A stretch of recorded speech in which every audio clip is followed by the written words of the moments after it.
নমস্কার, কেমন আছেন সবাই? সুতপা রান্নাঘরে আপনাদের অনেক অনেক স্বাগত। আজকে আমি বানাবো পেঁপের কোপ্তা কারি। তো পুরো ভিডিওটা দেখার অনুরোধ রইল, দেখতে থাকুন পুরো ভিডিওটা। আর আমার ভিডিওটি যদি আপনাদের ভালো লাগে তো অবশ্যই একটা লাইক, কমেন্ট, শেয়ার করবেন, সাবস্ক্রাইব করতে কিন্তু ভুলবেন না। চলুন দেখা যাক কীভাবে রান্নাটা করছি পেঁপের কোপ্তা কারি।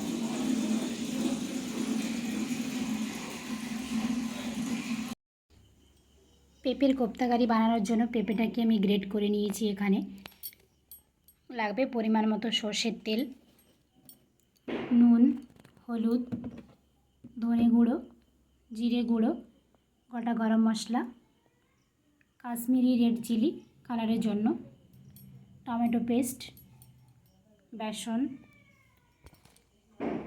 পেঁয়াজ, রসুন, কাঁচা লঙ্কা, আদার পেস্ট।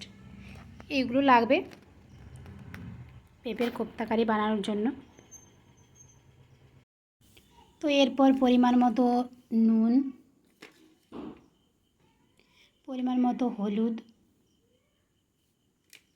জিরে গুঁড়ো, ধনে গুঁড়ো, বেসন দিয়ে এটাকে ভালো করে মেখে নিতে হবে। এখানে কিন্তু আমি জল ব্যবহার করব না। এই দেখুন মেখে নিচ্ছি, এরকমভাবে মেখে নিতে হবে।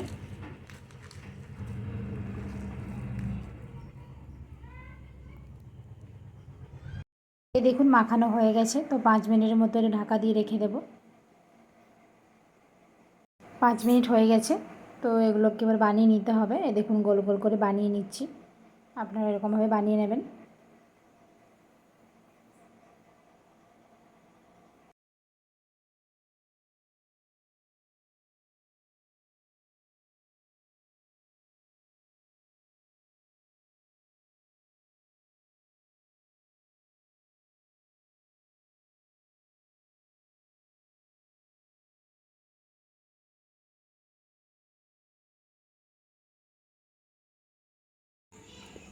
এই দেখুন পেঁপের কোপ্তা বানানো হয়ে গেছে।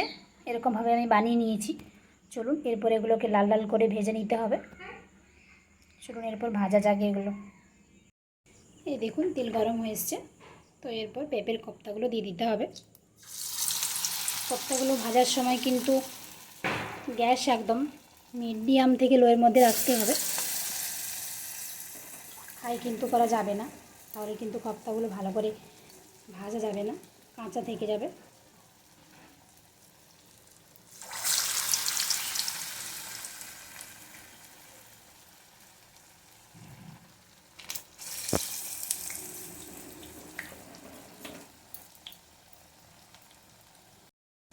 এই দেখুন এগুলো ভাজা হয়ে গেছে। তো এগুলোকে তুলে নিতে হবে। এরপর এগুলোকে তুলে নিচ্ছি আমি।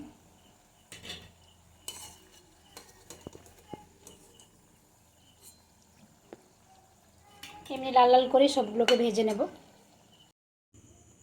এই দেখুন সবগুলো ভাজা হয়ে গেছে, লাল লাল করে সবগুলো ভেজে নিয়েছি। নিলাম। এরপর পেঁয়াজ, রসুন, আদা, কাঁচা লঙ্কার পেস্টটি দিয়ে দিচ্ছি।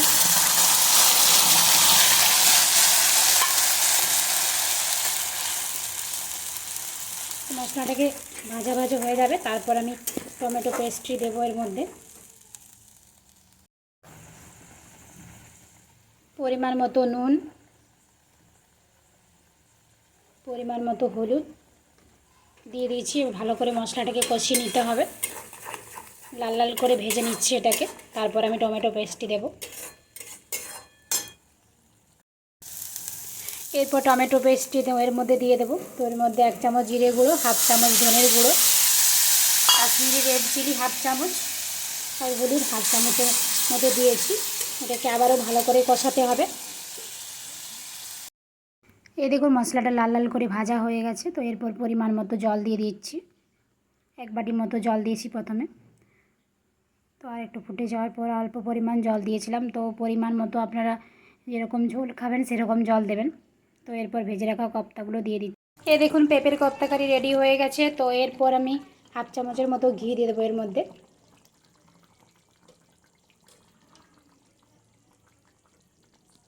তাহলে কিন্তু রেডি।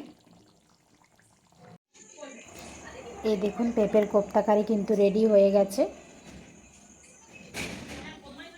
আজকের মতো ভিডিওটা আমি এখানেই শেষ করছি। সবাই ভালো থাকবেন, সুস্থ থাকবেন, সাবধানে থাকবেন। ধন্যবাদ।